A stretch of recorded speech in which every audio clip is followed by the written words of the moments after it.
Right here, please. Right here. Bryce. Turn to your right! Okay.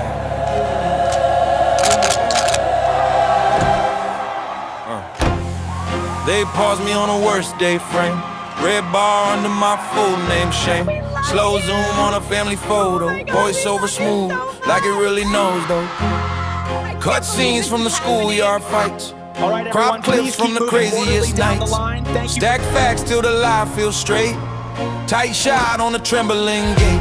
They rewind my life for the ratings. Pick the one bad frame I was breaking. Every edit like a closing door. Every rumor like a court report. December 17th, 2013, the Ziegfeld Theater, New York City. The most anticipated film premiere of the year. Times Square shut down for 3 blocks. Police barricades holding back thousands of screaming fans. News helicopters circling overhead. This is the world premiere of The Wolf of Wall Street, Martin Scorsese's 3-hour epic about Jordan Belfort, a stockbroker who stole millions from investors and lived a life of absolute excess. The film cost $100 million to make. It will be nominated for 5 Academy Awards. But tonight, as the red carpet unfolds and celebrities pose for photographs and champagne flows, something extraordinary is happening that nobody understands yet.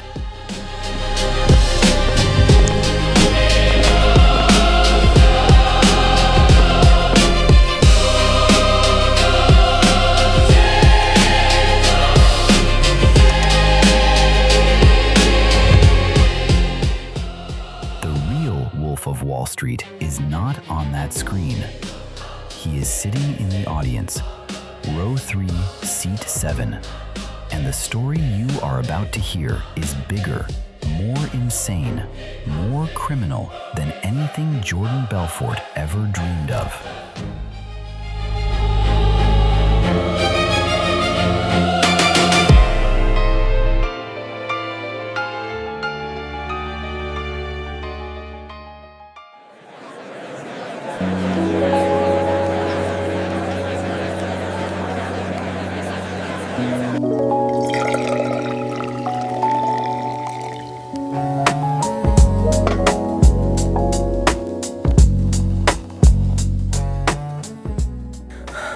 Leo, this is incredible.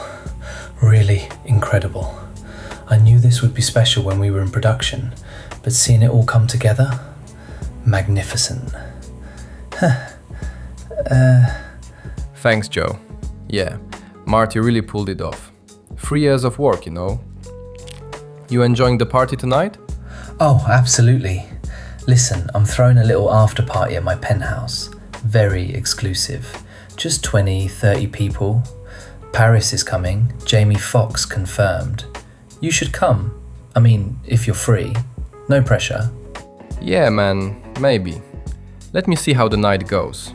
Got some commitments. You know how it is. Hey, I gotta go talk to some people. Catch you later, yeah? Yeah, later.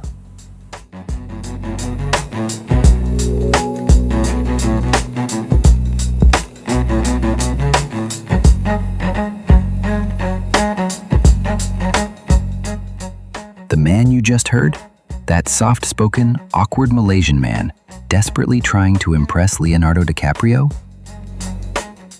His name is Jho Low, and the movie you just watched, every frame, every second, every dollar of that 100 million budget, he paid for it. With stolen money. $4.5 billion stolen from one of the poorest countries in Southeast Asia. Money that was supposed to build schools for Malaysian children. Money that was supposed to fund hospitals. Instead, it funded this movie. And yachts. And Picasso paintings. And birthday parties where Britney Spears jumped out of cakes.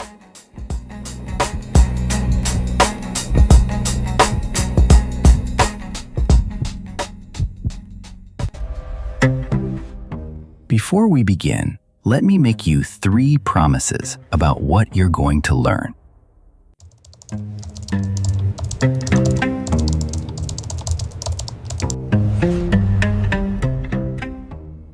Promise 1. You're going to discover exactly how a single wire transfer can buy you a seat at the Oscars, a mansion in Beverly Hills, and Leonardo DiCaprio's phone number. You'll see the actual bank documents, the shell company names, the routing numbers, everything.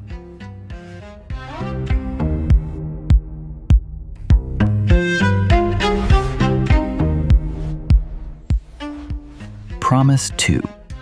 You're going to understand why Goldman Sachs, one of the most powerful banks in history, will help you steal billions from a developing nation, as long as you pay them their cut. $600 million in fees. They knew, and they did it anyway.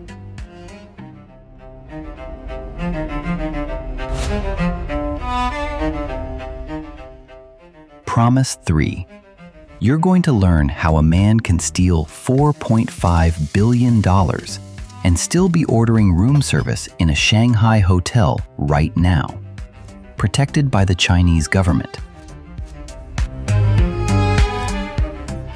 Eating a $200 steak, and there's nothing the FBI can do about it.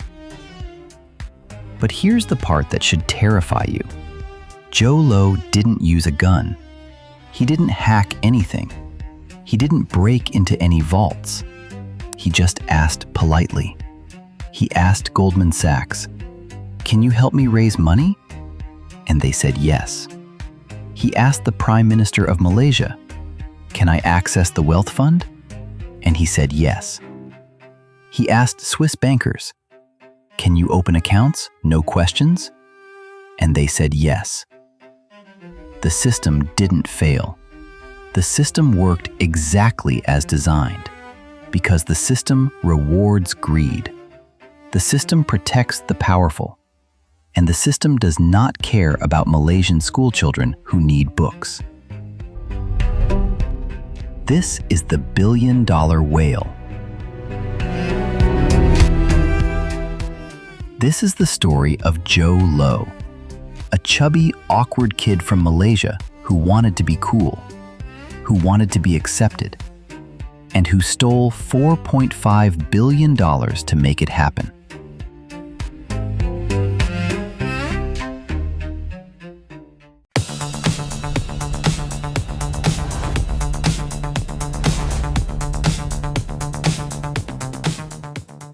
Let me tell you about Jho Low before all of this. Born November 4th, 1981, Georgetown, Penang, Malaysia. His father ran a small garment business. His mother was a homemaker. They were comfortable, upper middle class, not poor. But they weren't billionaires. They weren't royalty. They were just normal. And Jho Low, if you met him as a teenager, you'd forget him in 5 minutes.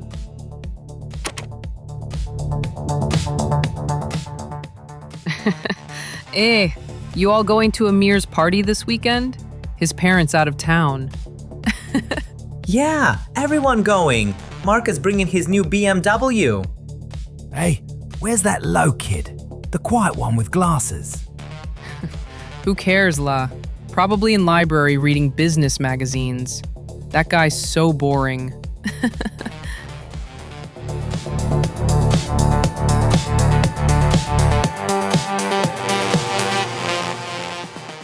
Corner of cafeteria, young Low alone. In the corner, sitting alone at a table meant for 8, is 15-year-old Jho Low. He's not eating lunch. He's reading Forbes magazine. September 1997. Cover story, the world's richest people. He's read this issue 7 times, memorized every name. Bill Gates, 51 billion. Warren Buffett, 36 billion. The Sultan of Brunei, 30 billion. And there are photographs, glossy photographs of these men on yachts in Monaco. at galas in New York, stepping off private jets, surrounded by beautiful women, champagne towers, Ferraris.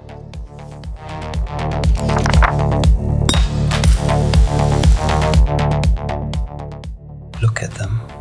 They have everything. Respect, power. Everyone knows their names. And me? Nothing. I sit here alone. Nobody even knows I exist. Those guys didn't even remember my name. But one day I'll be in these magazines. Not reading them, being in them. I'll have the yacht, the mansion. Celebrities will know my name. And I'll do whatever it takes. Whatever it takes.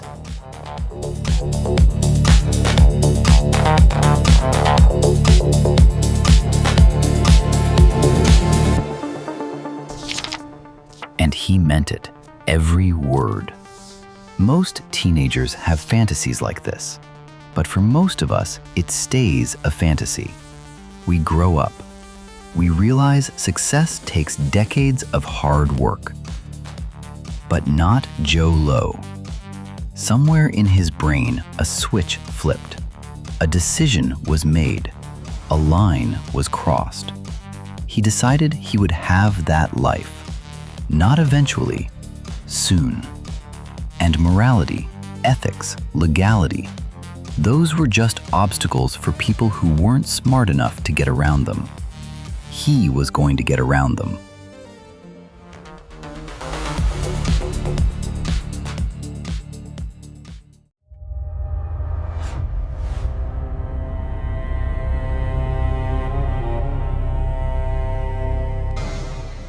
August 2001.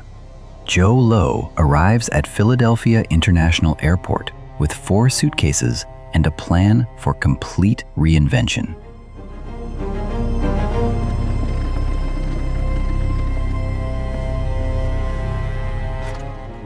He's been accepted to Wharton, one of the top 5 business schools on Earth.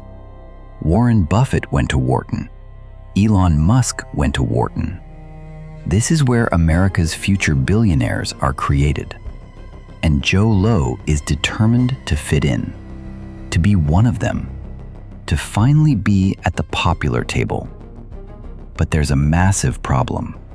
Most kids at Wharton, they're already rich, real rich. Their parents own hedge funds managing tens of billions. They grew up in Greenwich, Connecticut, or Palo Alto. They summered in the Hamptons. They know which fork to use at 5-star restaurants. Jho Low? He's from Penang. His dad makes shirts.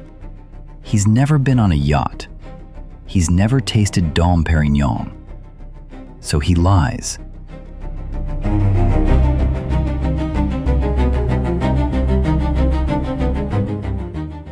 Within his first month, Low spreads a carefully crafted story.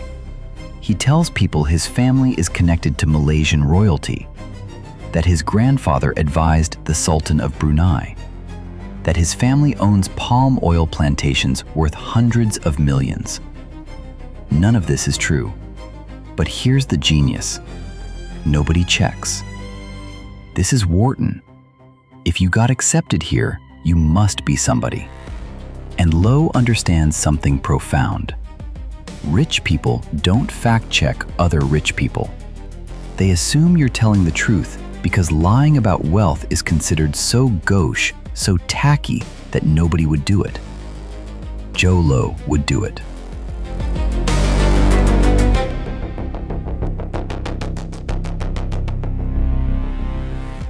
Oh, the usual places. Summer in France, skiing in Switzerland. My family knows some Middle Eastern royal families through business, so we spend time in Dubai, Abu Dhabi. But honestly, I prefer keeping a low profile. Don't like drawing attention to family wealth. No, totally. My dad's the same way. Runs a hedge fund, but never talks about it.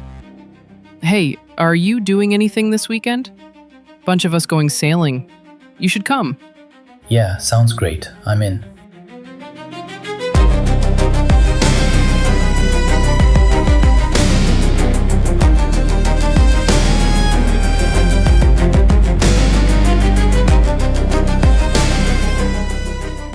And just like that, Low is in. Invited. Accepted. Because he told them what they expected to hear. But Low doesn't stop there. Being accepted isn't enough. He needs to be impressive. He needs people talking about him. So he starts throwing parties.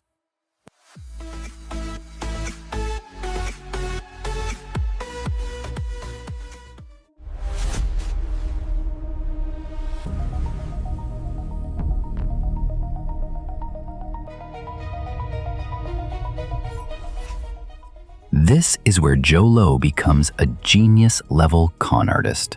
Here's how it works. Low rents a yacht for a weekend. 60-foot motor yacht. Costs $8,000 or $10,000, borrowed from family friends in Malaysia as networking expenses. Then he curates a guest list. 20 people, all Wharton students. But not just any students, the richest ones. Sons of hedge fund managers, daughters of oil tycoons, the nephew of a US senator. Very exclusive, very intimate. And here's the key. He tells them the yacht is his family's yacht.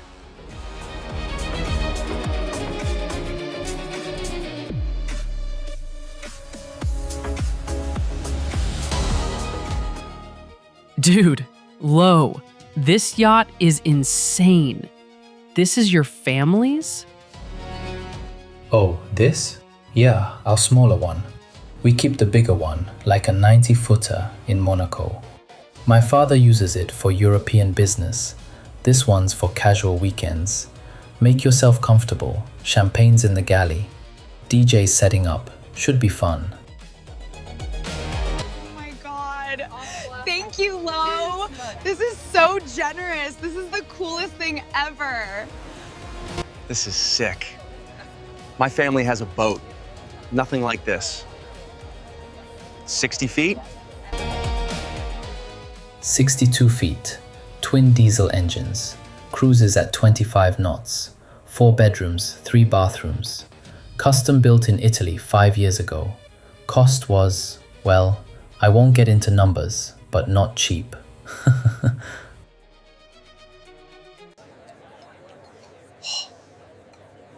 Real wealth. It's your humility.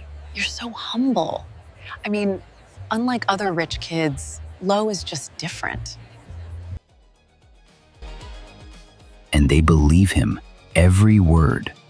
Why? If you show up to a yacht party on a yacht, nobody asks for tax returns. It's a blind spot, a massive, exploitable blind spot. And Jho Low drives a truck through it, and the con snowballs. Low isn't just throwing parties, he's building a network, the right network. At one party, he meets Hamad Al-Wazan, a Saudi prince. At another, the cousin of Sheikh Mansour bin Zayed Al Nahyan, ruling family of Abu Dhabi. At another, the son of a Kuwaiti oil minister worth $8 billion. These princes and sheikhs think Low is one of them, Malaysian royalty. So they invite him to their events. They introduce him to their friends. They give him their private numbers. And these connections, these relationships built on lies and rented yachts, they will later help him steal billions.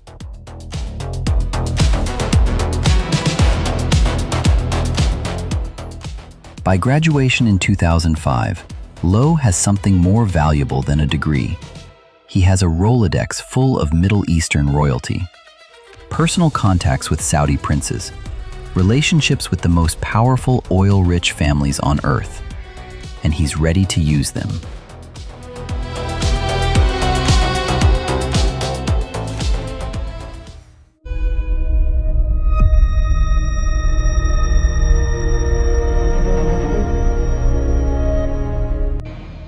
In 2008, 7 years later, Low returns to Malaysia with a Wharton MBA Middle Eastern connections, and a plan. And his timing is perfect. Malaysia is about to have an election, and the ruling party's candidate, Najib Razak, desperately needs money.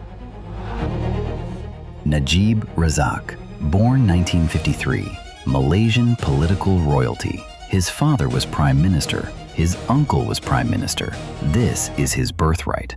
But he has two problems. Problem one, he's losing in the polls. Opposition is crushing him. Young voters hate him. He needs money for campaigns, rallies, bribes to local bosses. Problem two, his wife. Rosma Mansour, Najib's wife. Think Imelda Marcos with a Hermes addiction and pink diamond obsession. She spends money like she's printing it. $5,000 haircuts in Singapore via private jet. $27 million diamond necklaces. $300,000 custom perfume. Najib's official salary? $200,000 per year. Nowhere near enough for Rosma's lifestyle. So where's the money coming from? That's when Jho Low walks into his office.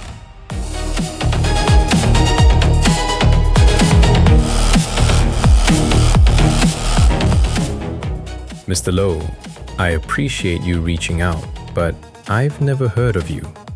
My staff says you have no government position, no major credentials. So why should I take this meeting?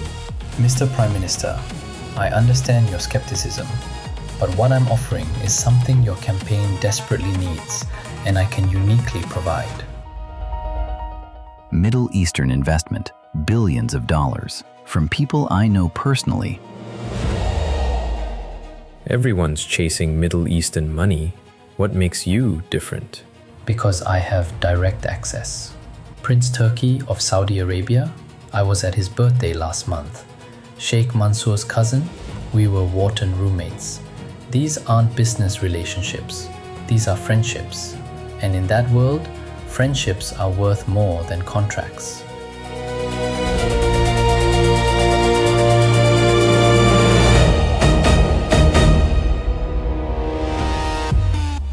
Najib, who is this? Why wasn't I informed? Rosma, this is Mr. Low. He's proposing investment opportunities. Investment? From who? How much? Ma'am, I'm proposing we create a sovereign wealth fund for Malaysia. Partner with Saudi Arabia and Abu Dhabi. Raise billions for infrastructure. And allocate appropriate resources to ensure the Prime Minister's campaign is adequately funded. Billions? How many?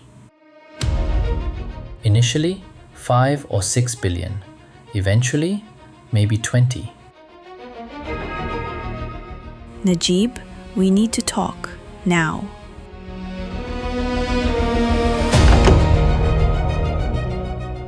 Did you hear him? Billions. If this is real. We don't know this man. He could be a con artist, a government plant testing us. Oh, please. Did you see his watch? His suit? That's real money. And he's desperate. You see how he talks? He needs us, which means we have leverage. A sovereign wealth fund would look good politically. Makes me look visionary. Exactly. And if billions flow through this fund, some can redirect. We control approvals. We control oversight. That pink diamond necklace I saw? 27 million. With billions in the fund, that's just a rounding error. But if this goes wrong... It won't. Because we control the fund. Low gets his access and we get everything.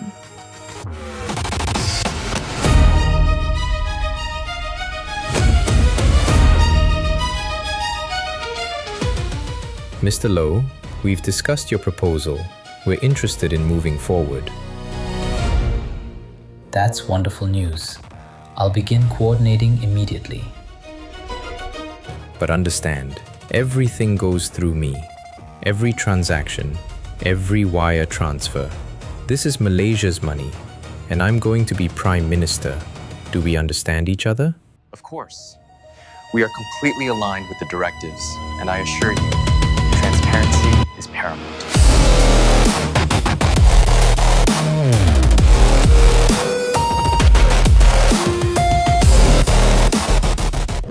September 2009. The One Malaysia Development Berhad, 1MDB, is officially created. A sovereign wealth fund meant to transform Malaysia. But it was a lie from day one.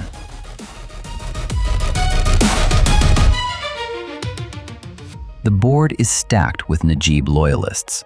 The auditors are chosen because they ask few questions. And Jho Low, who has no official title, no government position, has complete access to billions.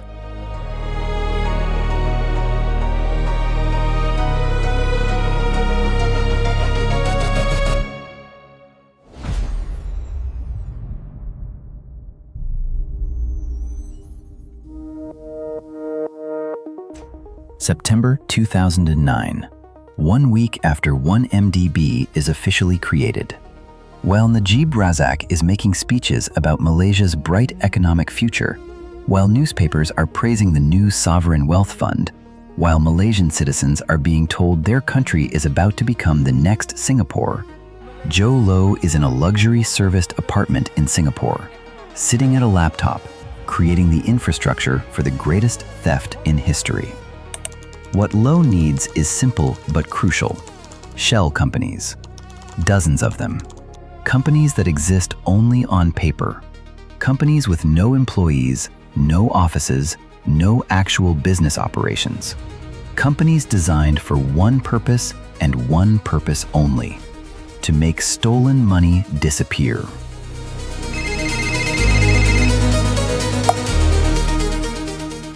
Low on phone with corporate services company. Good afternoon, Portcullis Trustnet, Seychelles office. How may I assist you today? Yes, good afternoon. I need to register several offshore companies. I'm looking at Seychelles, British Virgin Islands, and possibly Cayman Islands as well. Can you walk me through your services? Of course, sir. We specialize in confidential corporate structures. How many entities are we discussing? Initially 12 companies. Possibly more later depending on our expansion plans. 12 companies. Excellent. May I ask the nature of the business? This helps us determine the optimal jurisdictional structure. International investment holdings. We're structuring private equity flows between Middle Eastern sovereign funds and Southeast Asian markets. Privacy is essential. Our clients include royal families who prefer discretion. Understood completely, sir. The Seychelles offers excellent privacy protections. Beneficial ownership is not disclosed publicly. Annual reporting requirements are minimal. Taxation is territorial, not worldwide. For 12 companies, our package fee would be approximately $45,000, which includes incorporation, registered agent services for 1 year, and nominee director services if required. That's fine. I'll wire the funds today. How quickly can you have the companies registered? Seychelles companies can be incorporated within 48 hours. I'll email you the incorporation documents and beneficial ownership forms. Once we receive your payment and completed paperwork, we'll process immediately. Perfect. The first company, I want it named Good Star Limited. That one is priority. I need it operational within 24 hours if possible. Good Star Limited, noted as priority. We can absolutely accommodate that timeline for an expedite fee. Whatever the fee is, just do it. Send me the wire instructions. Over the next 2 weeks, Low creates a spiderweb of shell companies across the world. Good Star Limited, Seychelles. Tenor Finance Corporation, Singapore. Granton Property Holdings, British Virgin Islands. Blackstone Asia Real Estate Partners, Cayman Islands. Abar Investments PJS, Luxembourg. 12 companies total, each one registered to anonymous addresses, each one using nominee directors, local lawyers in those jurisdictions who sign their names on documents for a fee but have no actual involvement, each one listing international investment services as their business purpose. Why does Low need all these companies? Because this is how money laundering works at the highest level. You don't just steal money and wire it to your personal bank account. That gets you arrested in about 48 hours. Instead, you create layers, complexity, confusion. Money moves from Malaysia to the Seychelles, from the Seychelles to Singapore, from Singapore to the British Virgin Islands, from BVI to Luxembourg, from Luxembourg to Switzerland, from Switzerland to the United States.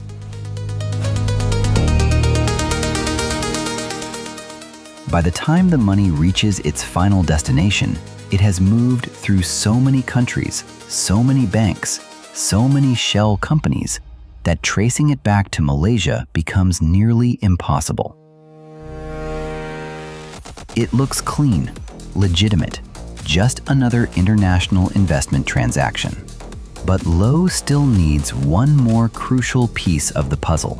He needs a reason to move money out of 1MDB. He needs a legitimate-looking transaction, a joint venture, a partnership, something that on paper makes perfect sense, something involving Saudi Arabia.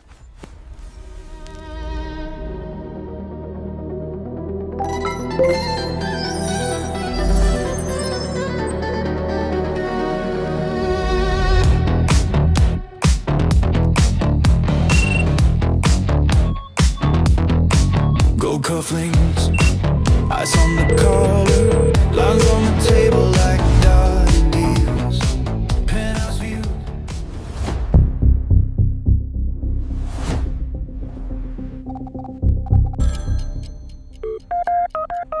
Late September 2009, 11 p.m. Malaysian time.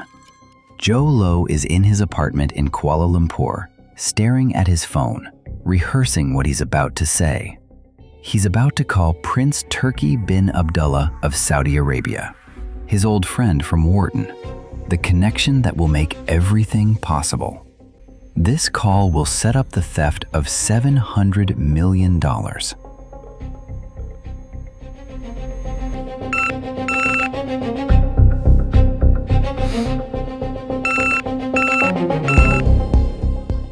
Jho, my friend, it has been too long. How are you? Where are you calling from? Your Highness, Turkey. I'm well, thank you. I'm in Kuala Lumpur. How are you? How is the family? Everyone is well, alhamdulillah. What can I do for you, my friend? This is not just a social call, I think. You know me too well. Yes, actually, I wanted to discuss a potential business opportunity. Something I think could benefit both Malaysia and Saudi Arabia. You know I've been working with the new Malaysian government, Prime Minister Najib. Well, we've just created a sovereign wealth fund, 1MDB, and I immediately thought of you, because we're looking to partner with Saudi Arabia on energy investments. Energy investments? What kind of scale are we discussing?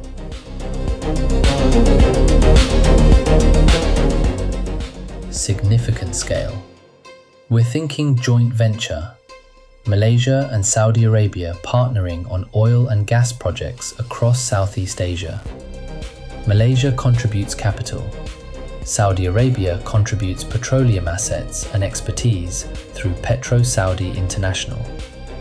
Initial investment from Malaysia would be around $700 million. Petro Saudi contributes assets valued at $2.7 billion. Creates a 40 to 60 partnership structure. 700 million is substantial. And you're thinking Petro Saudi as the Saudi partner? Have you spoken with Tariq Obaid? He runs PetroSaudi's operations. Not yet. I wanted to speak with you first, Your Highness, because this needs to be more than just a business transaction. This needs to be a partnership between two nations, between two royal families. I need someone I trust, someone who understands the bigger picture. Turkey, you and I have known each other for 10 years, since Wharton. We're friends. I trust you completely, and I believe this partnership could be historic for both our countries. I appreciate your trust, Joe. This does sound interesting. Tell me more about the structure. How would this work operationally? Simple structure. Malaysia wires 700 million to a joint venture account. PetroSaudi transfers petroleum assets into the same venture. We create a jointly owned company. Let's say 40% Malaysia, 60% PetroSaudi. That company then invests in oil and gas projects across Southeast Asia, Indonesia, Vietnam, Thailand, potentially Myanmar. Returns flow back to both parties proportionally. Malaysia gets access to Saudi petroleum expertise. Saudi Arabia gets access to Southeast Asian markets. Win-win. This makes sense. I like it. Let me speak with Tarek at PetroSaudi. And Joe, why don't you come to Monaco next month? We'll be there for the yacht show. We can discuss this properly, perhaps sign some initial agreements if everything looks good. That would be perfect, Your Highness. Absolutely perfect. I'll coordinate with Prime Minister Najib's office and we'll arrange travel. Thank you, Turkey. Thank you for your trust. This is going to be something special. I look forward to it, my friend. I'll have my assistant send you the details for Monaco. And Joe, bring your appetite. We'll have the best food, the best wine, the best company.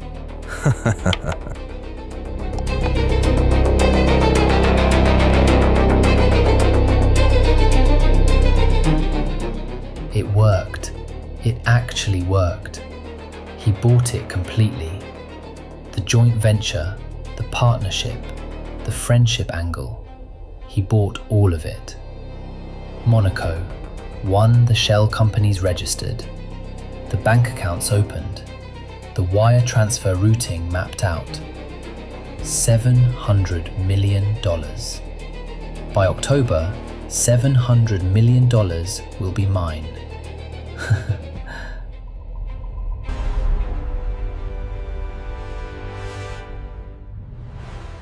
And so, the stage is set. The shell companies are registered in the Seychelles and the Cayman Islands. The Swiss bank accounts are opened with forged documents and nominee directors. Prince Turki is convinced this is a legitimate joint venture, benefiting both Malaysia and Saudi Arabia.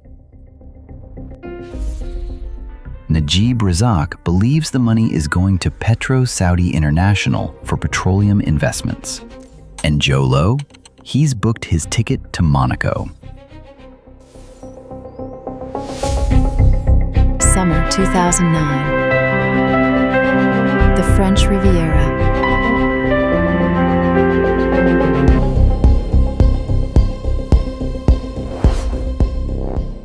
Three men are about to meet on a yacht. 3 signatures will be signed. 1 wire transfer will be initiated. And $700 million will vanish. Gone into nothing.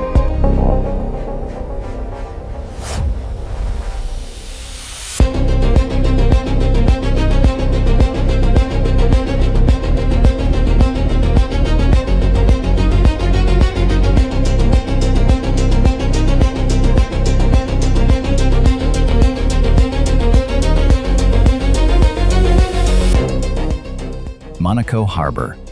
If you have never been, let me paint you a picture.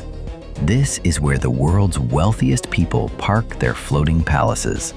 Yachts worth $50 million, $100 million, $200 million lined up like cars in a parking lot. Each one bigger, more ostentatious, more absurd than the last. On board a 200-foot vessel called Tatoosh, owned by Saudi royalty, the conversation is about to begin.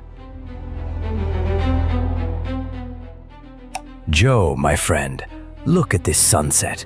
Look at these colors. Allah has truly blessed us with a perfect evening, has He not? This orange, this pink reflecting off the water.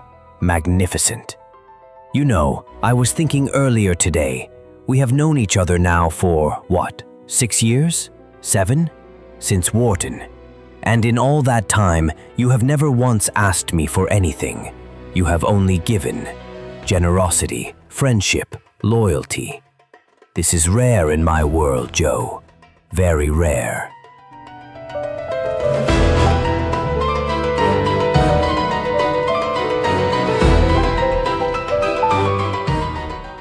Your Highness, you honor me with your words, truly. But our friendship, it has always been genuine. I have never wanted anything except your company, your wisdom. You have taught me so much about international business, about relationships, about... Please, Joe, you can drop the formality. We are friends, are we not? Just call me Turkey. We are having drinks on a yacht in Monaco, not attending a state dinner. Relax. Now, you said you wanted to discuss some kind of business proposal? Something involving Malaysia and Saudi Arabia. I am intrigued. Tell me everything. Your Highness, Turkey.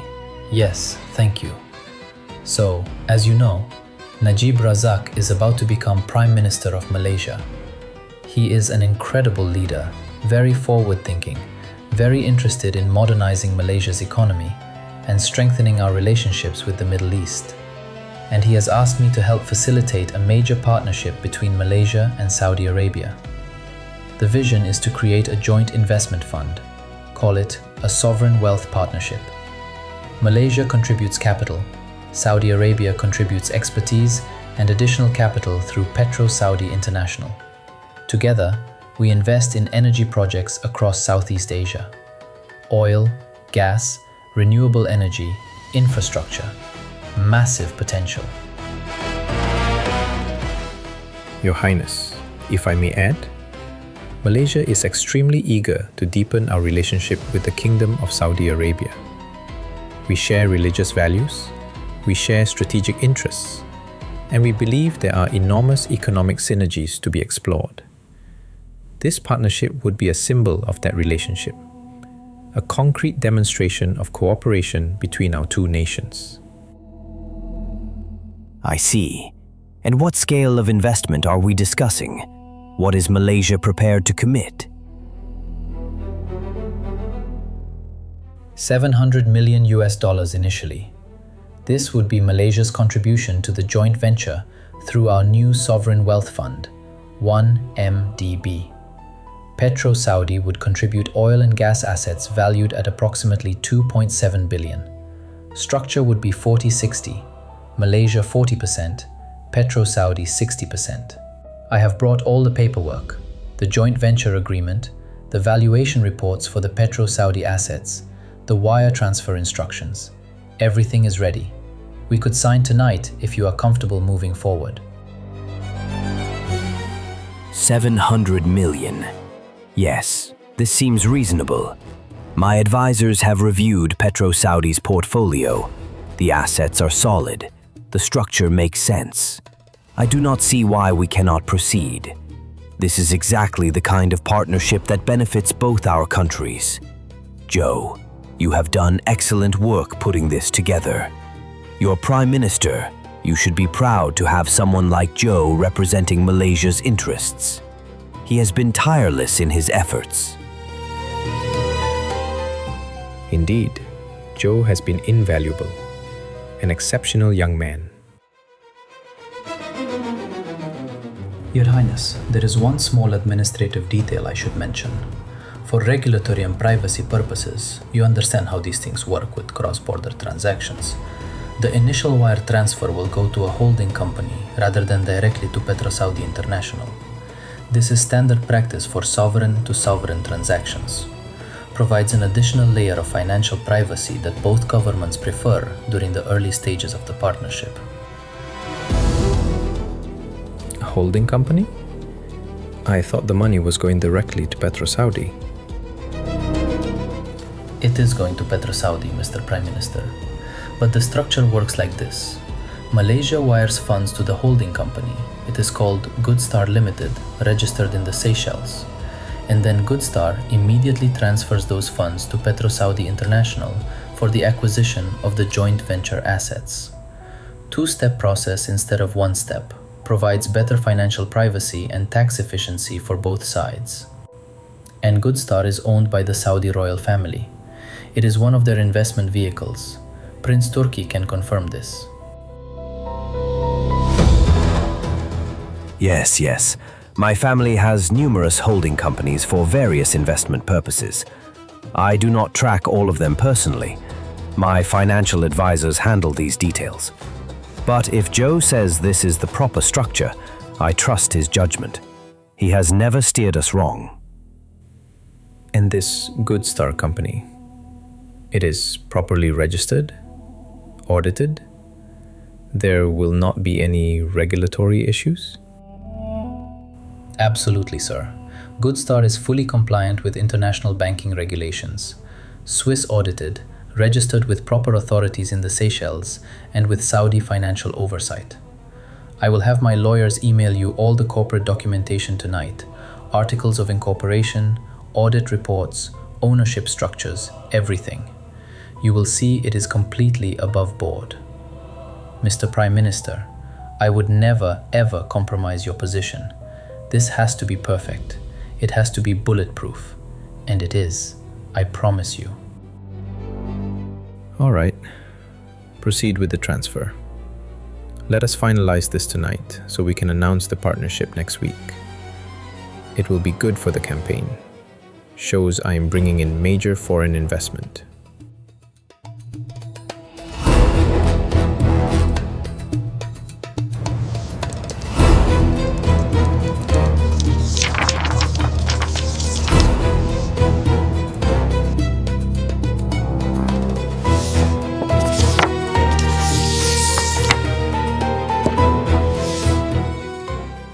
There we are, signed and sealed. Jho, you must come visit us in Riyadh soon. Bring your family. We will show you proper Saudi hospitality. It would be my honor, Your Highness. Thank you. Thank you so much for your trust. Your Highness, on behalf of Malaysia, thank you. This is the beginning of a beautiful partnership between our nations. To partnership, to prosperity.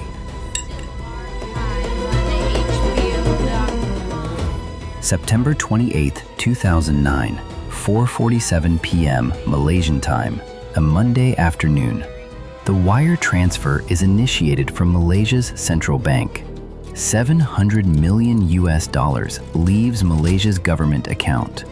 The largest single wire transfer in Malaysian history. The transaction code reads 1MDB to PetroSaudi joint venture, initial capital contribution. Destination account, Goodstar Limited. Account number 18794342217. UBS Bank, Zurich, Switzerland.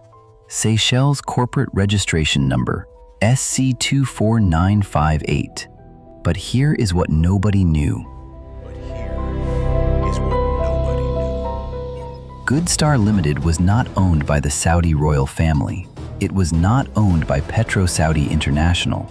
It was not owned by any legitimate investment fund or holding company. It was owned by Jho Low. Registered to a fake address in the Seychelles. Controlled through a Singaporean shell company that Low had set up 2 years earlier using forged documents.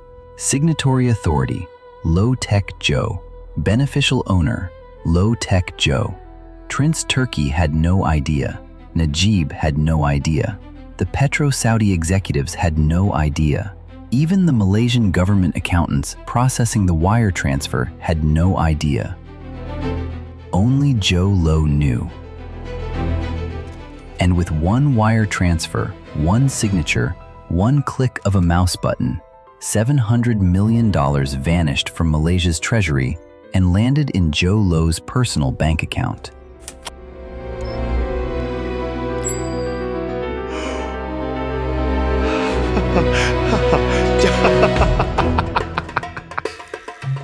The running total is $700 million. Yeah, this is just the event workload list.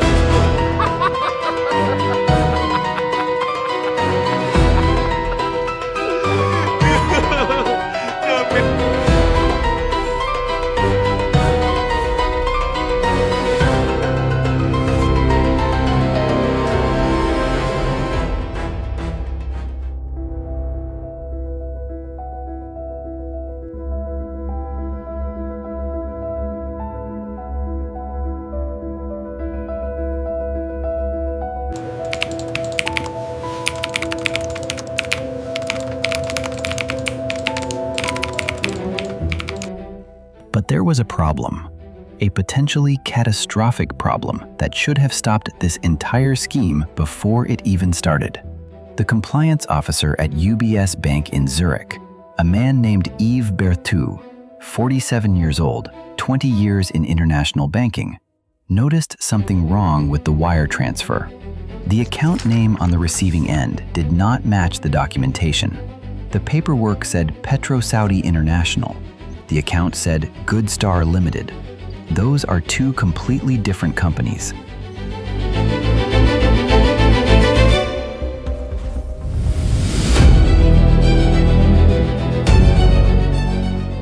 Standard banking protocol. If the names do not match, you do not process the wire. You call the client. You ask questions. You verify. You document.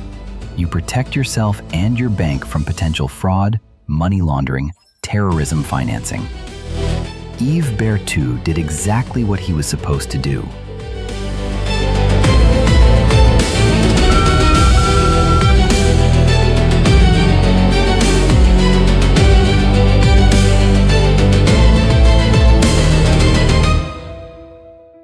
Good afternoon, this is Yves Berthoud calling from UBS Zurich. Am I speaking with Mr. Low-tech Joe? Yes, this is Jho Low. How can I help you? Mr. Low, I am calling regarding the wire transfer instruction we received this morning from Bank Negara Malaysia, the Malaysian central bank. The transfer amount is $700 million, which we are prepared to process. However, I have a discrepancy I need to clarify. The documentation accompanying the wire transfer indicates the funds are meant for Petro-Saudi International as part of a joint venture agreement. However, the receiving account you have specified is Good Star Limited, account number 18794342217. These are two different legal entities. Can you explain this discrepancy? Of course, Mr. Berthoud. Thank you for your diligence. Yes, the structure may look unusual at first glance, but it is completely normal for this type of sovereign investment transaction. Let me explain. Good Star Limited is a subsidiary investment vehicle wholly owned by the Saudi royal family, specifically controlled by Prince Turki bin Abdullah and his financial advisors. It serves as the holding company through which the royal family channels investments into Petro-Saudi International. Think of it as a financial privacy structure, very common among Middle Eastern royalty who prefer to keep their various business interests separated for estate planning and tax purposes. I see. But Mr. Low, our compliance department will require verification of this ownership structure. Do you have documentation showing that Good Star Limited is indeed owned by the Saudi royal family? The documentation is classified under Saudi royal privilege. You understand, these are members of the Saudi royal family. They do not publish their financial structures publicly for obvious security and privacy reasons. However, If your bank requires additional assurance, I can have Prince Turki's office send an official letter of attestation on royal letterhead confirming the relationship between Goodstar and the House of Saud. Though I must say, Mr. Batu, if UBS is uncomfortable processing transactions involving Saudi royalty, I am certain Credit Suisse or Deutsche Bank or JP Morgan would be more than happy to handle a $700 million wire transfer. These funds need to move today, and I have other banking relationships I can leverage if needed.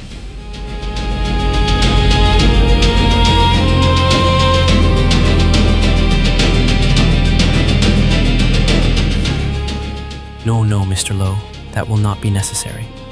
I apologize if I gave the wrong impression. UBS is absolutely comfortable working with the Saudi royal family. We have numerous accounts with members of the House of Saud. I just needed to clarify for my records. I will process the wire transfer now. The funds should be available in the Goodstar account within 2 hours. Is there anything else you need from us today? No, that is everything. Thank you for your efficiency, Mr. Batu. UBS has been an excellent banking partner.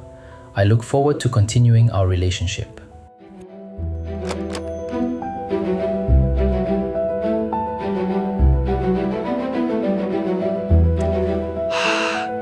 Yes! It worked. The con is complete.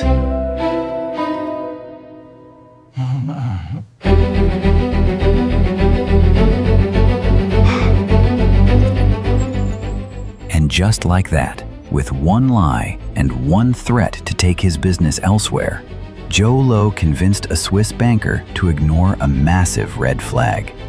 At 6:23 p.m. Swiss time, 7:23 p.m. Malaysian time, the wire transfer was approved. $700 million flowed from Malaysia's central bank into Jho Low's personal account, disguised as Goodstar Limited.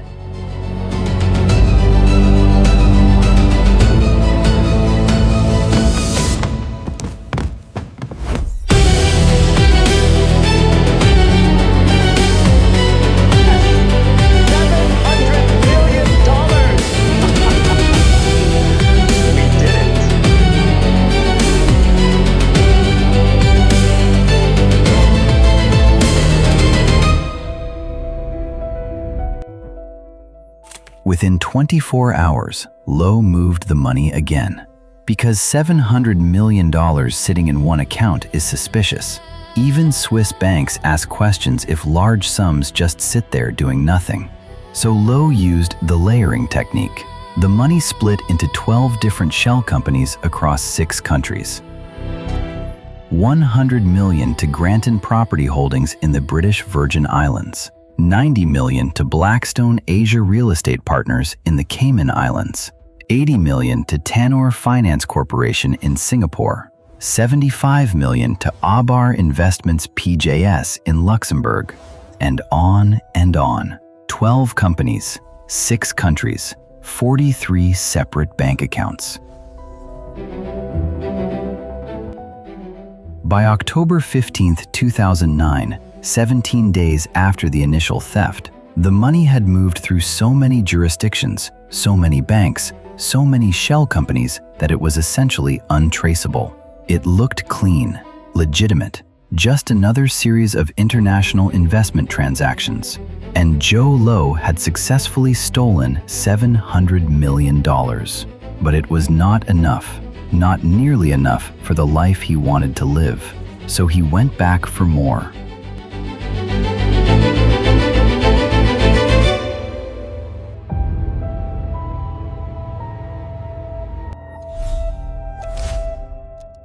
March 2012, 2.5 years after the first theft. Jho Low has spent approximately $150 million of the stolen money on parties, real estate, gambling, gifts for celebrities.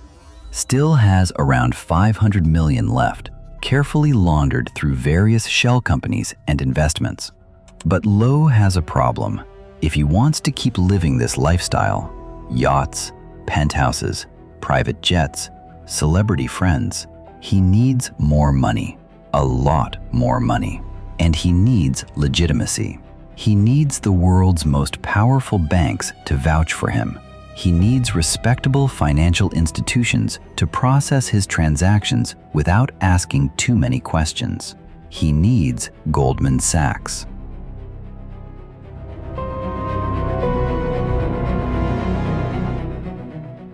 Goldman Sachs, founded 1869, 150 years of financial power. The bank that advised Facebook on its IPO. The bank that restructured the Greek economy.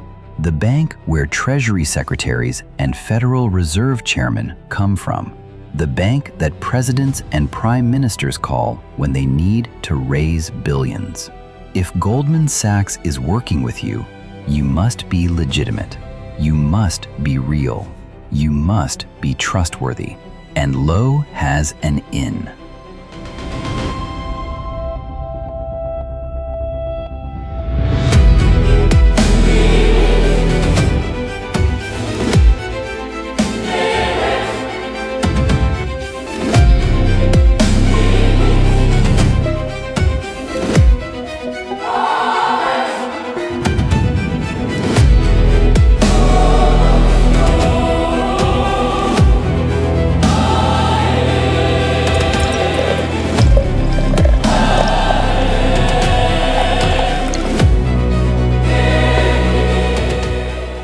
Joe, so good to see you, my friend. Come in, come in. I ordered some champagne, hope you do not mind. They have this incredible 2002 Krug that I thought we should celebrate with. So you said on the phone you had something big you wanted to discuss. Something that would be, how did you put it, career defining for me? I am intrigued, very intrigued. Tim, thank you for meeting on such short notice. Yes, what I am about to propose is going to make you a legend at Goldman Sachs. An absolute legend.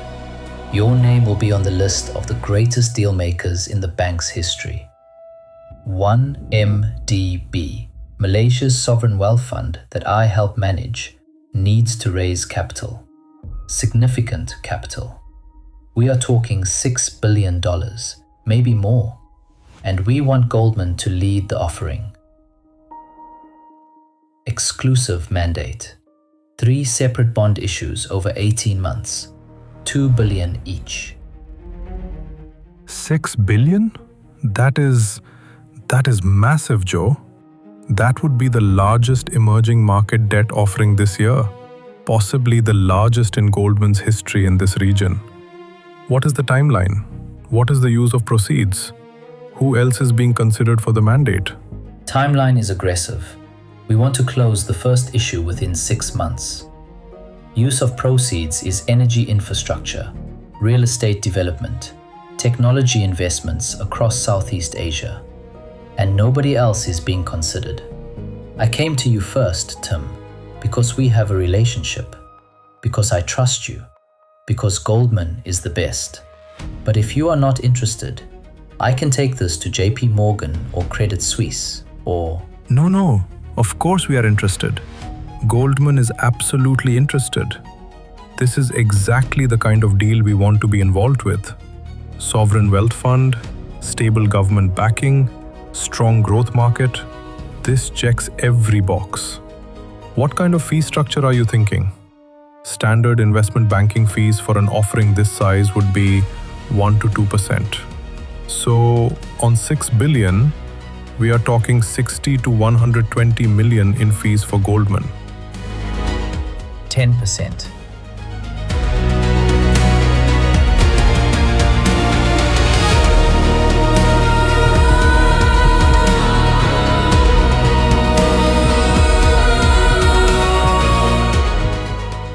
I am sorry. I think I misheard you. Did you say 10%? 10% on $6 billion. That is 600 million in fees for Goldman Sachs. The biggest payday in the bank's 150-year history. Tim, if you bring this deal to New York, you will be made partner within 6 months. Guaranteed. Your bonus alone will be 8 figures. Your career will be set for life. 600 million. That would put me in the top tier immediately. The managing directors would have to promote me. I would be one of the youngest partners in the bank's history. But Joe, 10% is insane. That fee structure does not exist in legitimate finance. It will trigger every compliance alarm at Goldman. New York will never approve this. The risk committee will shut it down immediately. Tim, this is not some startup raising venture capital. This is a sovereign wealth fund backed by the government of Malaysia. We have partnerships with Saudi Arabia, Abu Dhabi. We have oil and gas assets worth billions. This is as safe as it gets. The fee structure reflects the complexity of the transaction, the speed at which we need to move, and the strategic importance of the relationship.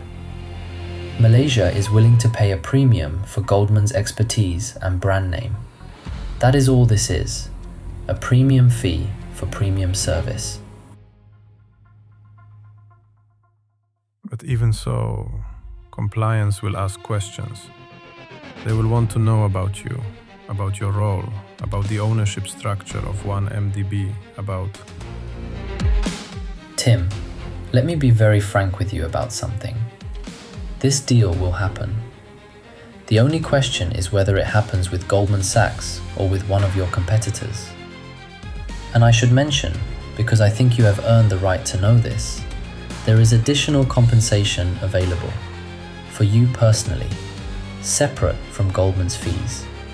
Call it a consulting fee for your help facilitating the relationship. 1% of the total raise. That is $60 million, Tim, paid to you directly through offshore channels. Nobody at Goldman needs to know, just you and me.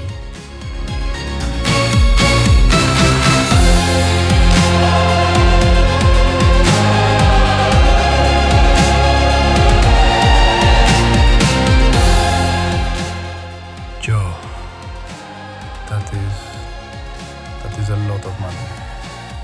But if anyone ever found out, I would lose my license. I could go to jail. Nobody will find out. I have done this dozens of times with other bankers, other advisors. The money moves through the Seychelles, through Singapore, through accounts that cannot be traced back to you or to me. It is completely safe, completely clean. Tim, you are 43 years old. How much longer do you want to grind at Goldman, flying business class, staying in 4-star hotels, worrying about your year-end bonus? This is your chance. This is your moment. Take it. All right, let me talk to New York. Let me see what I can do. No promises, but I will try.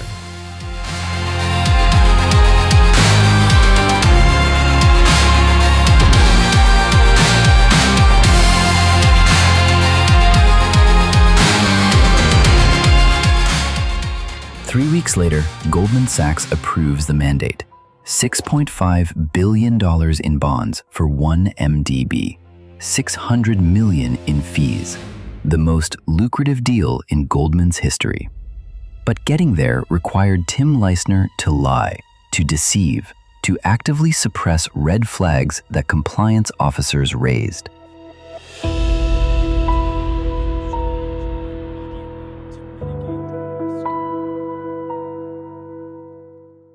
Tim, I am looking at this 1MDB proposal, and I have significant concerns, multiple concerns.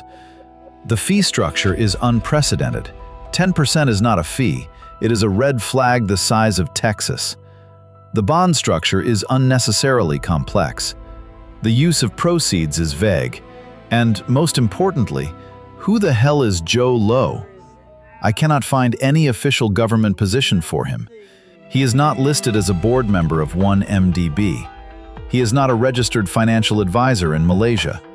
He has no regulatory filings with any Malaysian Securities Commission. According to every database I can access, this guy is a ghost. I understand your concerns. I have done extensive due diligence on Low. He is an informal advisor to Prime Minister Najib Razak. They have a close personal relationship going back years. Low is also connected to the Saudi royal family through his time at Wharton. He studied with several princes. That is how 1MDB secured partnerships with Petro-Saudi and other Middle Eastern investors. I have personally verified his relationships. I have seen him on phone calls with the Prime Minister. I have attended meetings where Saudi princes were present. He is legitimate. But Tim, there is no paper trail, no official documentation of his role. How can we represent to our investors that this deal is backed by the Malaysian government when the key contact person has no official position? Gentlemen, let me interject here with some perspective. We are discussing $600 million in fees. $600 million. This would make our year. Hell, this would make our decade in this region. Are we really going to walk away from that because we are uncomfortable with some administrative details about an advisor's paperwork? With all due respect, sir, this is not about administrative details. This is about potential fraud, potential money laundering, potential... We have legal opinions from 3 separate law firms saying the bond structure is sound. We have representations from the Malaysian government that the funds will be used appropriately. We have Tim's assurance, based on his due diligence, that the key parties are legitimate. We are moving forward. Draft the engagement letter. Schedule meetings with the ratings agencies. This deal is happening. Yes, sir. This is a mistake. A huge mistake.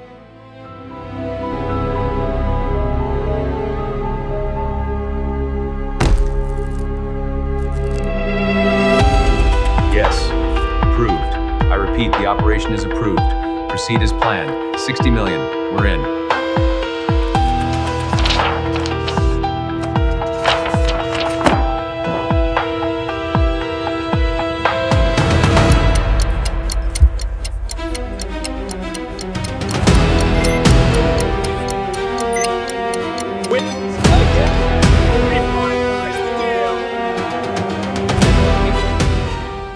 Between March 2012 and March 2013, Goldman Sachs raised $6.5 billion for 1NDB through 3 separate bond offerings.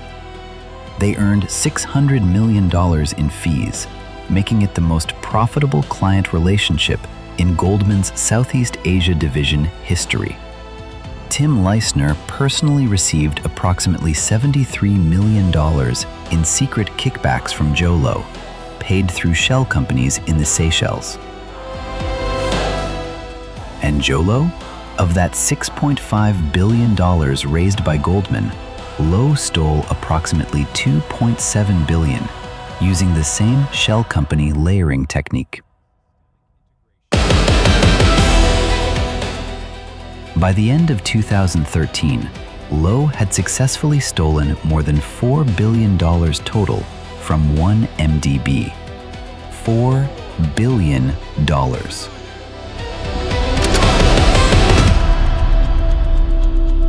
Yes! We did it! 4 billion is mine! I won!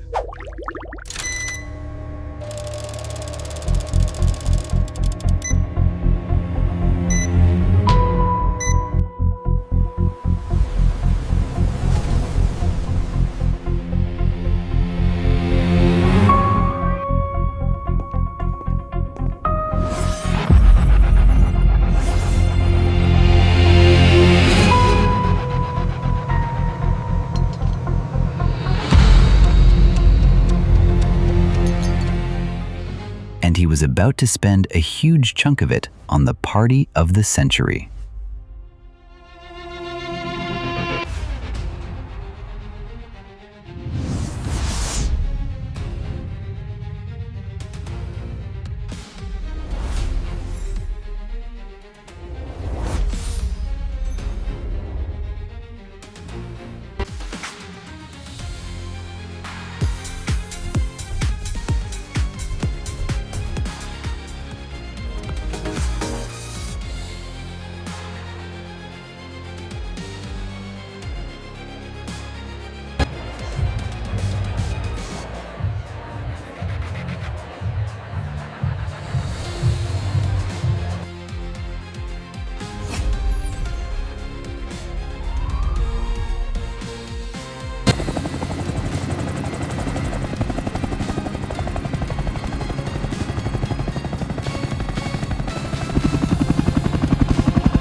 November 2012, Las Vegas, Nevada, the entertainment capital of the world.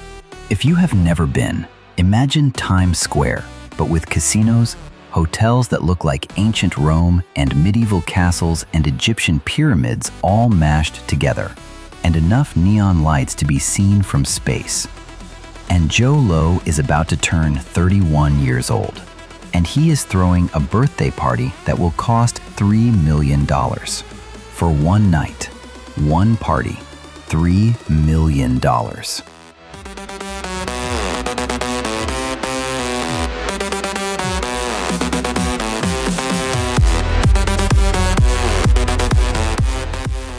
The venue is Hakkasan nightclub inside the MGM Grand Hotel.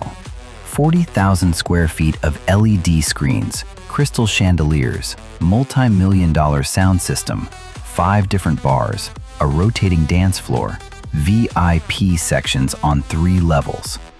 Low rents out the entire club, every room, every VIP section, every bar. Total capacity, 2,000 people. But Low is only inviting 250, ultra exclusive, ultra elite. The guest list reads like the Academy Awards. Leonardo DiCaprio, fresh off Django Unchained, one of the biggest movie stars on planet Earth.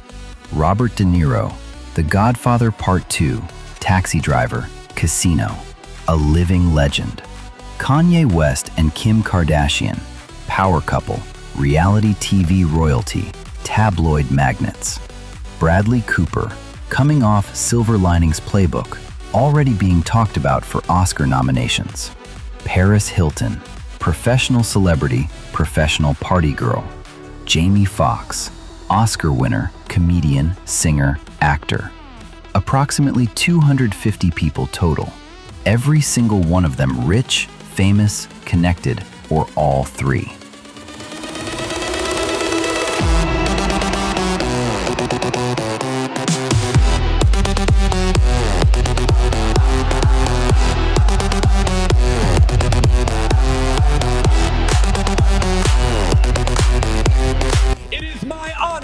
And privilege to introduce tonight's main event, Party of the Year!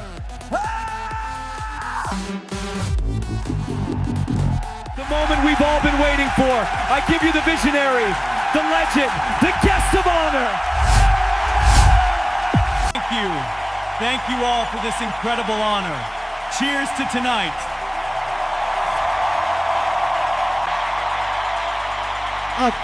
Thank you. 5 years ago, I was nobody. The stars are here tonight. David, Sarah, look over there. They're all here. I told you, this is the place to be. We made it.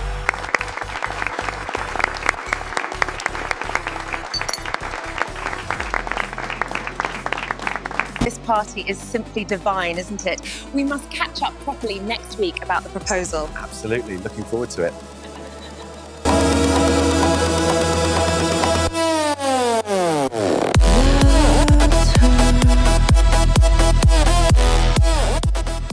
A champagne tower made of 350 bottles of Cristal at $800 per bottle. Total cost $280,000 just for the tower. A custom multi-tiered cake 8 feet tall covered in gold leaf and topped with sparklers cost $50,000.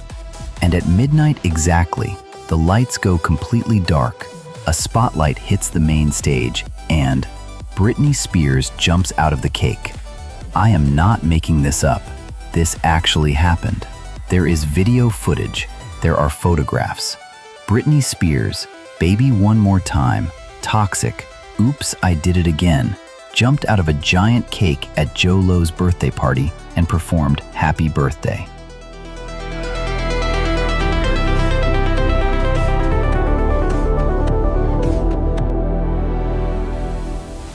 Cost to book Britney Spears for a private birthday party performance? Approximately $500,000. And Low? Low looks like a 10-year-old kid meeting Mickey Mouse at Disneyland for the first time. Pure joy. Pure validation. Pure, I made it.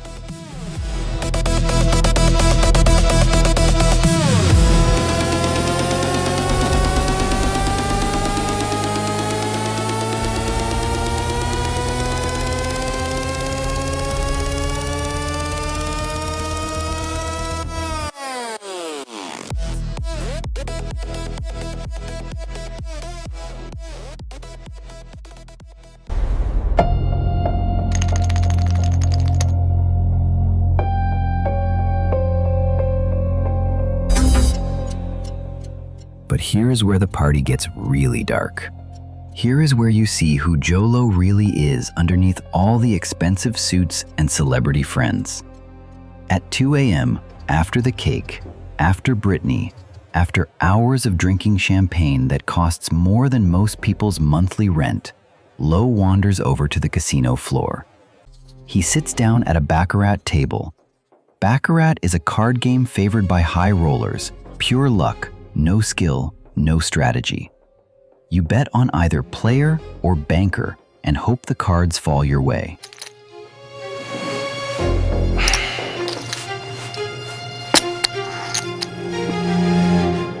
Welcome. The minimum bet is $25,000 per hand. Boring. 500,000.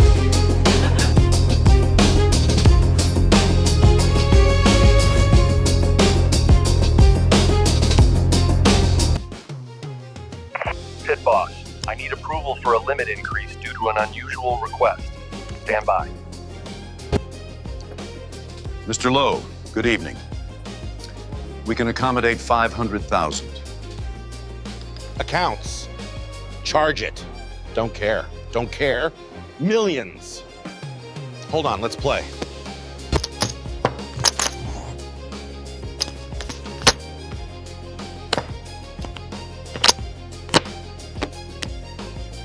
Player 7, banker 8, banker wins.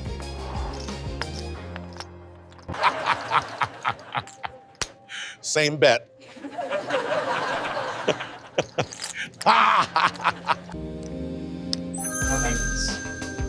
Banker wins. Banker wins.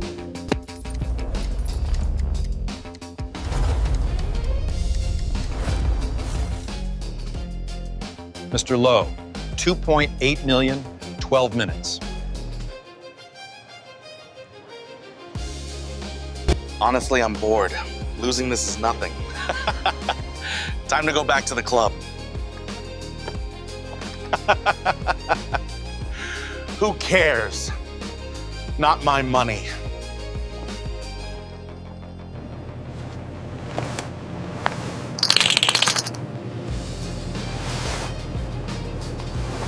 In 20 years, I've never seen 3 million. We'll laugh about it, but something's wrong. Nobody our age that kind of money. Not their money. That $2.8 million Jho Low lost in 10 minutes and laughed about? It was stolen from Malaysian school teachers who make $300 a month, from nurses working double shifts at understaffed hospitals, from farmers who could not afford fertilizer for their rice crops, from parents who had to choose between buying food or buying medicine for their sick children. But 7,000 miles away in Las Vegas, inside a nightclub where bottles of vodka cost $5,000 each and where Britney Spears jumps out of cakes, it was just confetti.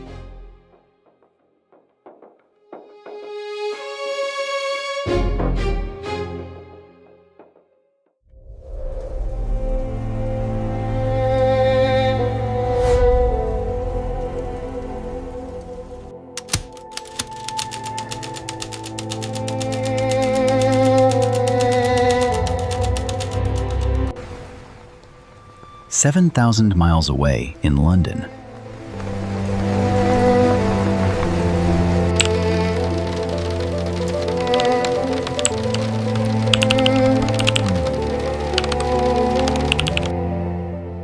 A 62-year-old British journalist is sitting at her desk in a small home office, drinking instant coffee and reading an email that will change everything. Her name is Claire Rucastle-Brown, former BBC journalist, sister-in-law of former British Prime Minister Gordon Brown, runs a small blog called Sarawak Report, focused on Malaysian politics and corruption. Maybe 50,000 readers on a good day. Not the New York Times, not the Washington Post, just a blog. but she is about to break the biggest financial scandal in history.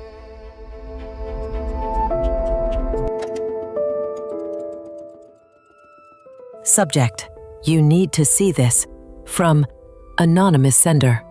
No name. Encrypted email. 227,000 documents. What in the bloody hell is this? Wire transfers. 1 MDB. Goodstar Limited. $700 million. Oh my God. Oh my God.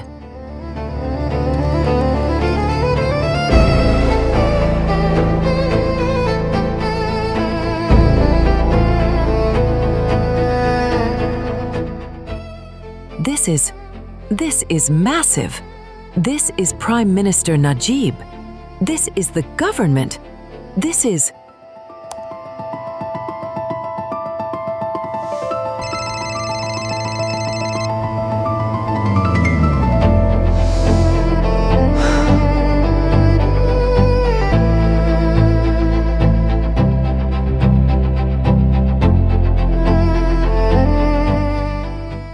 You received the files?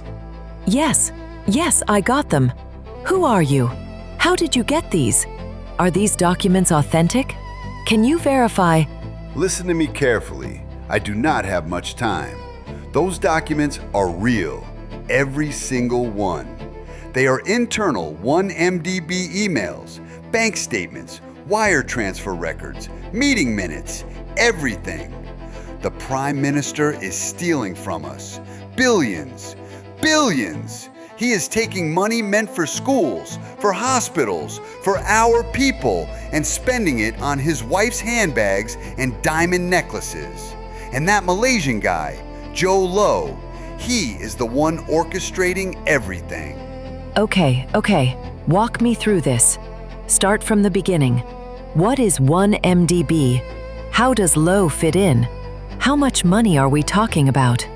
1MDB is supposed to be Malaysia's sovereign wealth fund, created in 2009, but it is all fake.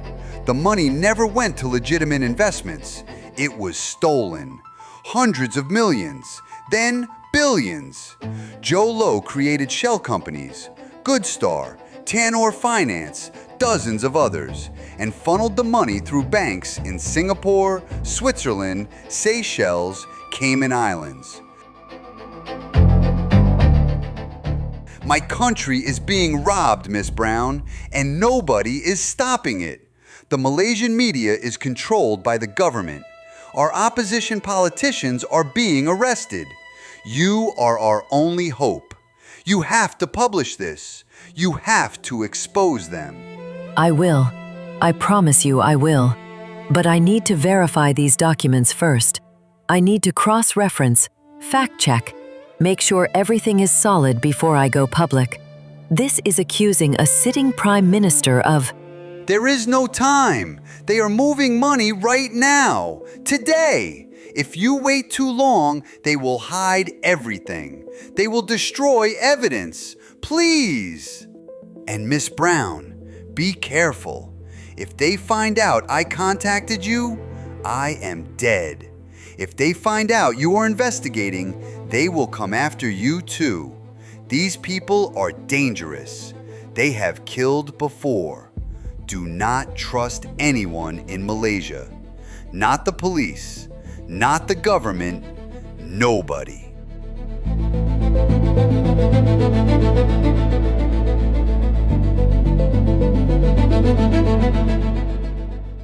Right, okay.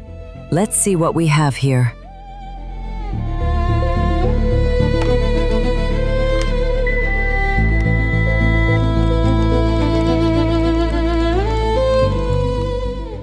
Wire transfer for $681 million directly to Najib Razak's personal account, Ambank, account number ending in 2505.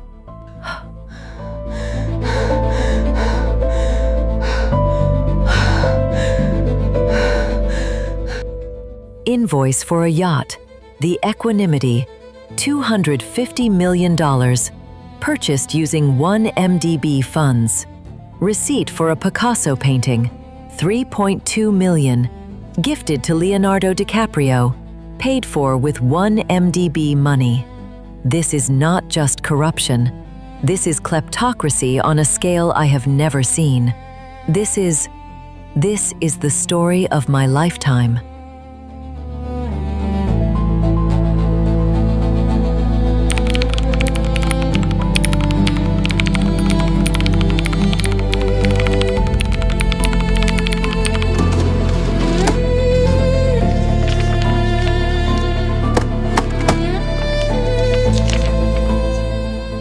For the next 3 months, Claire works 18-hour days verifying the documents. She cross-references bank statements with corporate filings. She tracks wire transfers through multiple countries. She identifies shell companies in the Seychelles and Cayman Islands. She interviews anonymous sources, Malaysian bankers, government officials, business people, all too scared to go on the record but willing to confirm details off the record. And on July 2nd, 2015, at 11 p.m. London time, she publishes the story.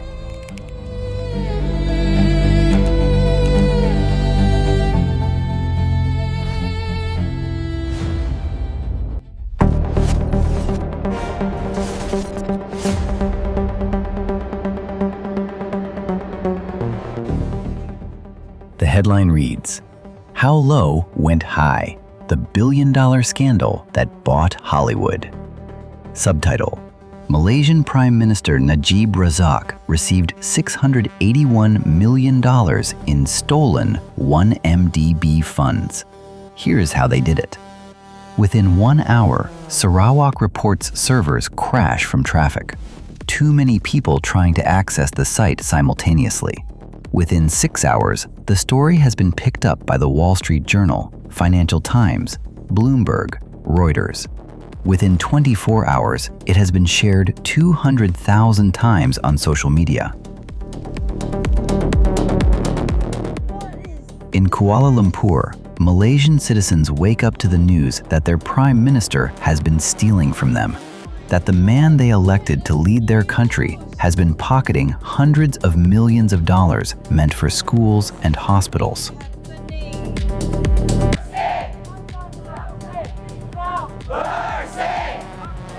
Pilihan Raya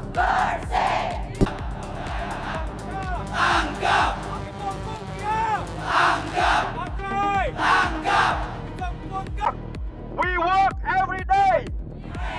Pay taxes, citizen duty. My children. No books. Handbags. We want democracy.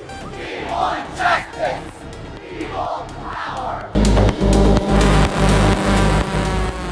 The protests last for weeks. Tens of thousands of Malaysians wearing yellow shirts, the color of the opposition movement, march through the streets demanding Najib's resignation. Najib responds by cracking down. Opposition leaders are arrested on sedition charges. The Malaysian Anti-Corruption Commission opens an investigation, but quickly gets shut down by the Attorney General. Claire Rucastle-Brown's website gets blocked by the Malaysian government.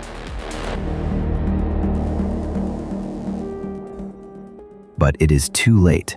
The story is out. The world knows. And in Washington, D.C., the FBI is paying attention.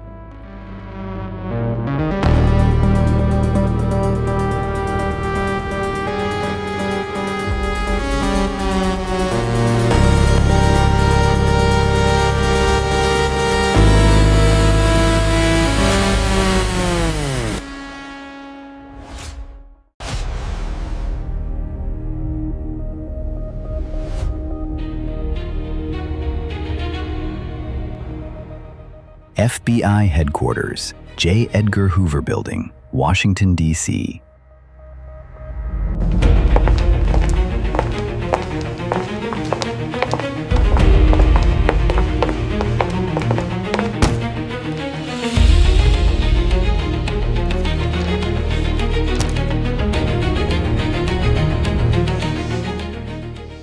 Special Agent William McMurray, Financial Crimes Division, 22 years with the Bureau, is assigned to the 1MDB case.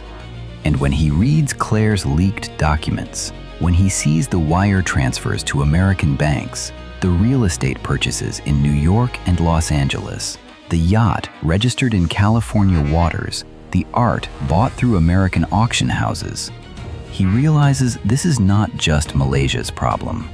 This is the biggest financial crime case of his entire career. Welcome to the Operation Good Saver 3. This is the most critical assignment this team has faced. We must neutralize the target before they acquire the asset. All right, team, listen up. What we are looking at here is the largest kleptocracy case we have ever investigated. And I mean ever. This makes Enron look like shoplifting. $4.5 billion stolen from Malaysia's sovereign wealth fund between 2009 and 2015. And here is why we have jurisdiction. Jho Low spent that money in the United States. Sir, I have been tracking the money flows. The sophistication is extraordinary. 43 shell companies across 12 countries. Goodstar Limited in Seychelles, Tenor Finance in Singapore, Abar Investments PJS in Luxembourg. Each one layers the transactions, makes tracking almost impossible. Almost impossible is not impossible. We have the leaked documents. We have bank records from cooperative Swiss banks. We have real estate purchase records. We have yacht registration documents. We can follow this money. And here is what we are going after. The yacht Equanimity, $250 million. A Bombardier Global 5000 private jet, $35 million. Penthouse at 432 Park Avenue in New York, $30 million. Mansion in Beverly Hills, $39 million. Art collection, over $100 million, including Basquiat's, Picasso's, Monet's. That is over 500 million in traceable assets on U.S. soil. If we can prove those were purchased with 1MDB money, we can seize everything under kleptocracy statutes. Exactly. And we are going to do exactly that. I want surveillance on every property. I want forensic accountants tracing every wire transfer. I want cooperation agreements with Singapore, Switzerland, Hong Kong, Seychelles, every jurisdiction where Low has moved money. And most importantly, I want to know where Jho Low is right now. Find him. Team is ready. We have 5 targets in 3 countries. Understood, Director. We're on it. Move in now. For the next 18 months, the FBI builds their case. They interview bankers in Switzerland. They subpoena records from Goldman Sachs. They track Low's movements through passport records and credit card transactions. They identify shell companies and beneficial owners. They reconstruct the entire money trail from Malaysia through the Seychelles to New York and Los Angeles. And in July 2016, they are ready to move.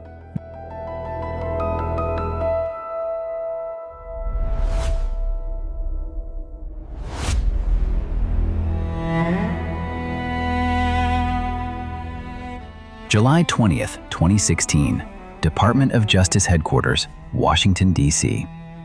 The Attorney General is about to make the biggest kleptocracy announcement in American history.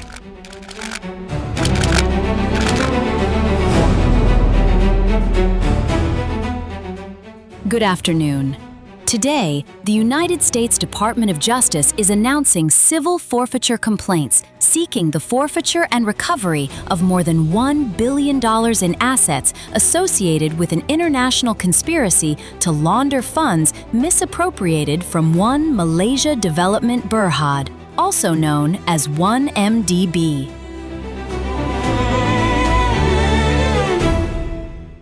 This is the largest single action ever brought by the Kleptocracy Asset Recovery Initiative. The complaints allege that more than $3.5 billion was stolen from 1MDB and laundered through a complex web of opaque transactions and fraudulent shell companies. These stolen funds were used to acquire assets located in the United States and abroad.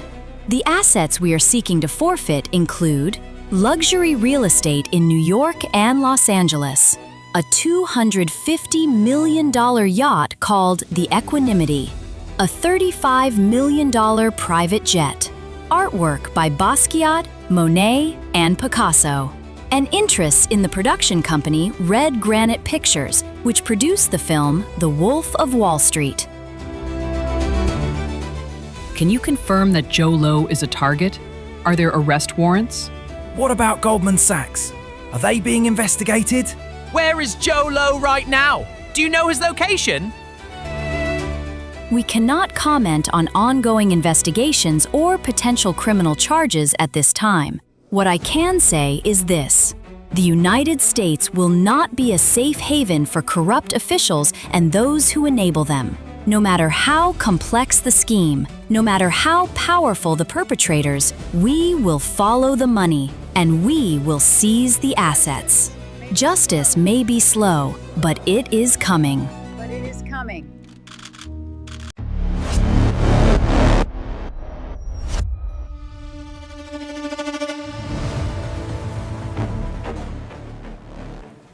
February 28, 2018, 5:47 a.m. The Noah Harbor, Bali, Indonesia. The sun is just beginning to rise over the Indian Ocean, painting the sky orange and pink. Fishermen are preparing their boats. Local vendors are setting up fruit stands. And at the far end of the harbor, docked between a Russian oligarch's yacht and a Saudi prince's floating palace, is a 300-foot super yacht that looks like something from a James Bond film. The Equanimity, Jho Low's $250 million floating mansion. And the FBI has finally found it.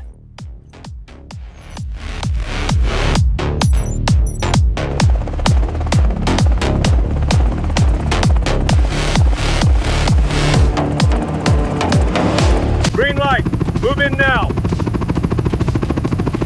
Operation go.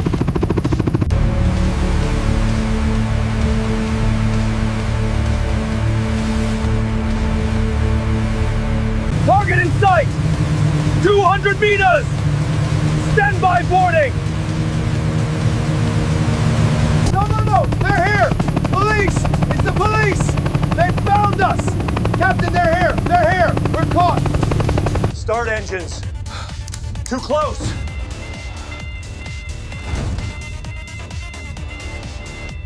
Boarding, go! Deck clear! Move forward, secure the vessel. Everyone on deck! Yacht seized! Hold! Bridge clear. Engine room clear! Yacht secured.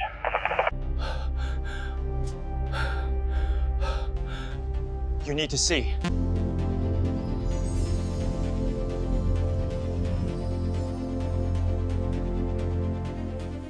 Ya Allah.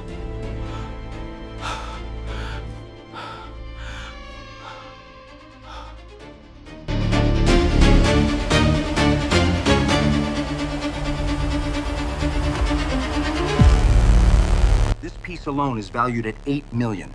It's crucial evidence. We've examined every inch of this suite, and we know the fund source origin. Unreal.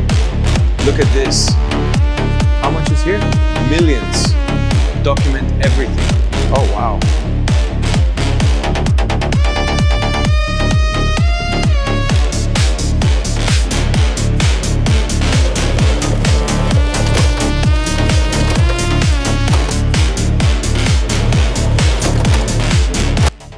Obscene. Absolutely obscene. Damn it! China cannot touch. Jurisdictional. Got his yacht. The Equanimity was towed to a Malaysian port and eventually sold at auction for $126 million. The money was returned to the Malaysian government to partially compensate for the billions stolen from 1MDB. But Jho Low, he was gone, vanished, escaped.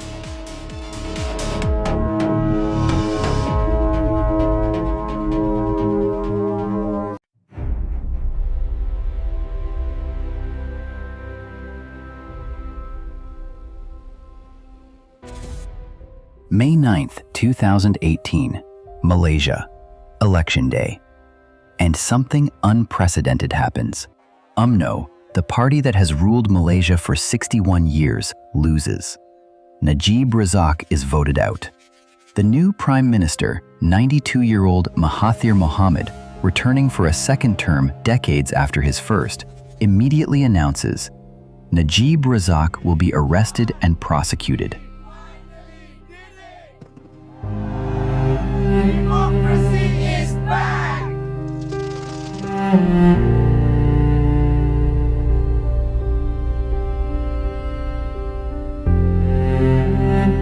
Police, open up! Clear the area!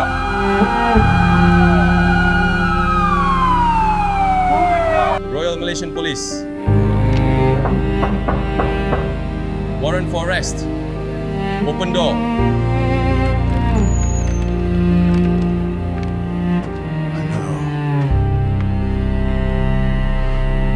Proceed to the library.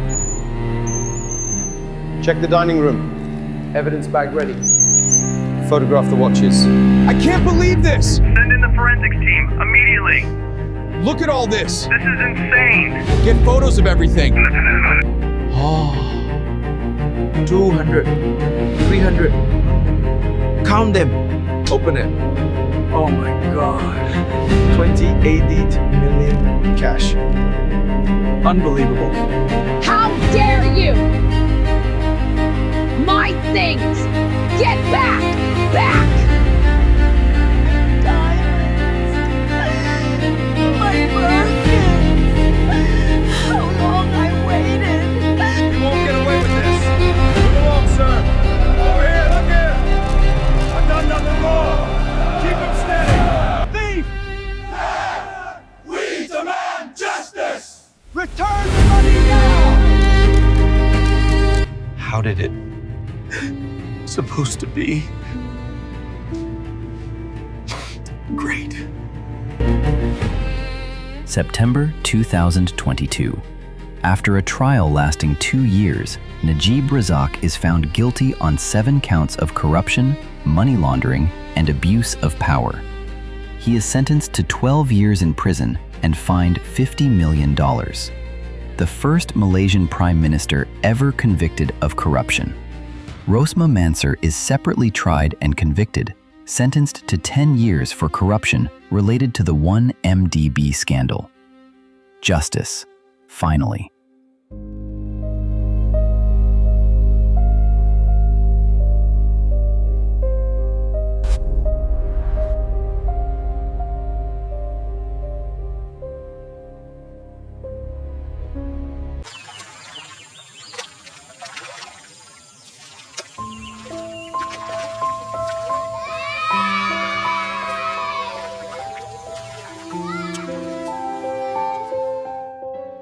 But let me tell you about someone whose name you will never see in a headline, whose face will never appear on the news, but whose story matters more than anything else in this entire documentary.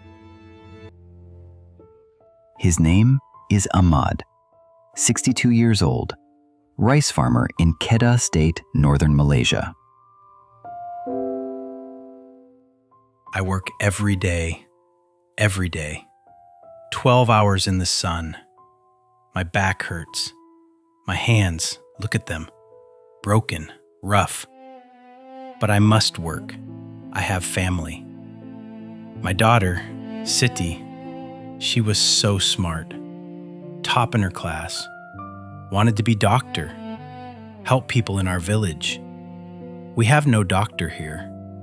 People get sick, they die. She wanted to change that.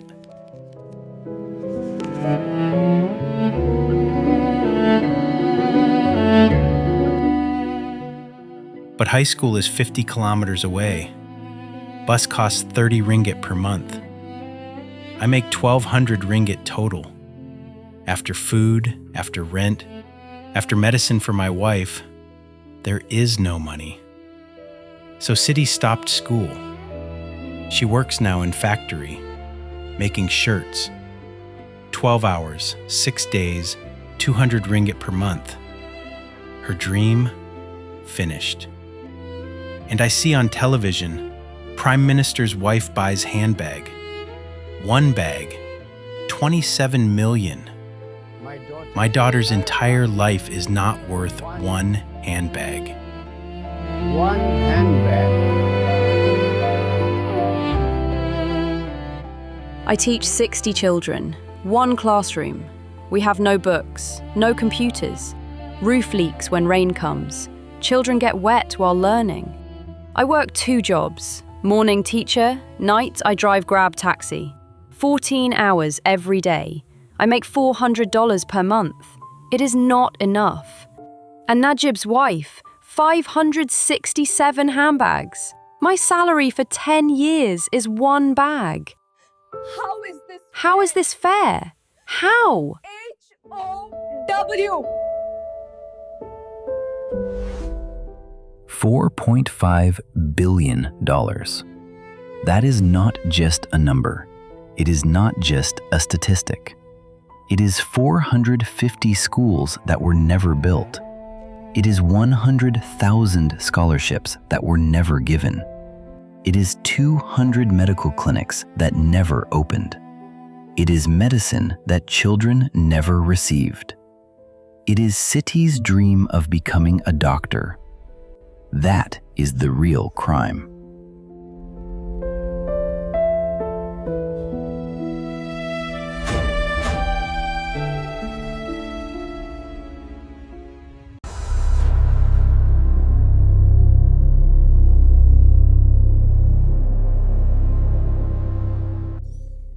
So where is Jho Low right now? As you are watching this?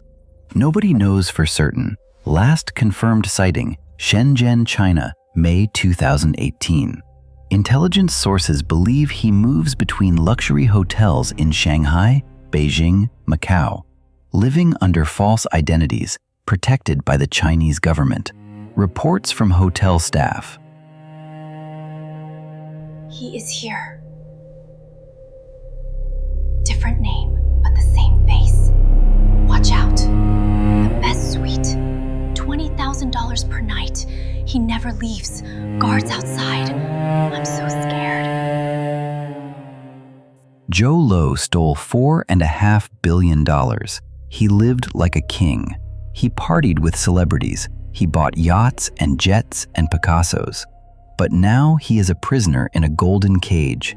He can never leave China, can never go home, can never walk free. He bought everything, except freedom.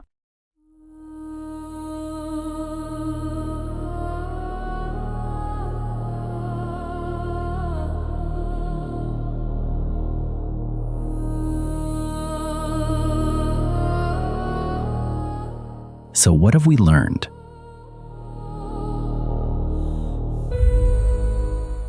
We learned that the most dangerous criminals wear suits, not masks. They sit in boardrooms, not back alleys. We learned that you can steal billions if you are polite and pay people their cut. We learned that justice, when it finally comes too late for the people who needed it most. But most importantly, we learned this. Every yacht has a farmer behind it. Every mansion has a teacher behind it. Every $9 million Picasso has a child who could not afford textbooks behind it. The next time you see a billionaire on a yacht, or a banker getting a massive bonus, or a politician living in a mansion they could not possibly afford, ask yourself, who paid for that? Because someone always does.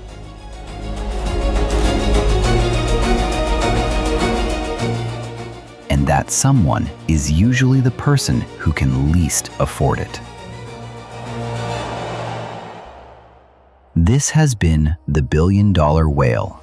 Stay vigilant, stay informed. Never stop asking questions.